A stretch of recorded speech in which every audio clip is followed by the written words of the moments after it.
Bonsoir Emmanuel Macron, vous êtes en direct sur France 3. Cette visite était donc prévue pour le lancement du nouveau trafic, mais plus largement, Renault construit aujourd'hui pour d'autres constructeurs automobiles, pour Fiat, pour Mercedes par exemple. Est-ce qu'aujourd'hui, c'est l'avenir de Renault et plus largement de la filière automobile française que de s'adapter pour sauver ses usines en France?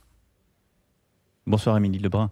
Oui, je crois qu'aujourd'hui, il n'y a pas d'autre choix que de s'adapter. Et ce que je venais ici à la fois voir et saluer, c'est la capacité de l'ensemble des acteurs sur le plan local et industriel à trouver les adaptations nécessaires pour faire face. Il y a encore 3-4 ans, le site de Sandouville était un site menacé, avec une angoisse réelle de tous qu'il ne reparte pas. Les élus locaux se sont mobilisés, je les ai vus, ils ont passé l'après-midi avec moi, tous, et ils connaissent parfaitement l'entreprise. L'État à leur côté pour constamment soutenir l'entreprise. Renault et sa direction se sont mobilisés, ils ont réinvesti 230 millions sur le site de Sandouville et les salariés se sont mobilisés parce qu'ils ont accepté de signer en mars 2013 ce fameux accord de compétitivité au travers duquel ils ont décidé de faire des sacrifices supportables mais réels pour précisément permettre au site de Sandouville de redevenir à nouveau performant, compétitif. Et c'est grâce à ces efforts de tous et toutes autour de la table que non seulement le Trafic 3 peut repartir sur ce site, qui en sera le grand site de production, mais que des partenaires peuvent aussi décider de venir produire à Sandouville. Fiat l'a annoncé et d'autres demain, je l'espère. Monsieur le ministre, on l'a vu dans le reportage, maintenant, les salariés sont très contents de ces investissements, évidemment, de pérenniser leur outil de travail, mais ils espèrent aussi de nouveaux emplois avec de telles perspectives.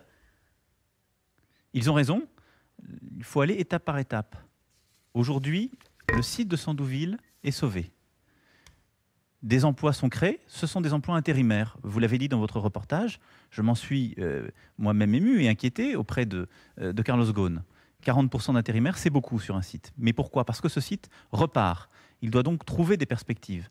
Dès que les perspectives commerciales du trafic en particulier seront trouvées, alors ces emplois pourront être pérennisés. Je l'ai demandé avec force et Carlos Ghosn s'est engagé avec une visibilité prochaine, mais il s'est engagé à le faire.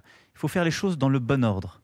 L'esprit de responsabilité, c'est aussi cela. Il fallait se réorganiser pour survivre. Le site est sauvé. Maintenant, les emplois sont intérimaires, mais vous savez, j'ai vu sur la chaîne de production beaucoup de jeunes gens qui étaient intérimaires aujourd'hui. Et je préfère les voir intérimaires chez Renault qu'au chômage. Moi, j'ai une dernière question à vous poser à propos cette fois des professions réglementées, monsieur le ministre. Vous avez dit trouver légitime le mouvement des professions libérales.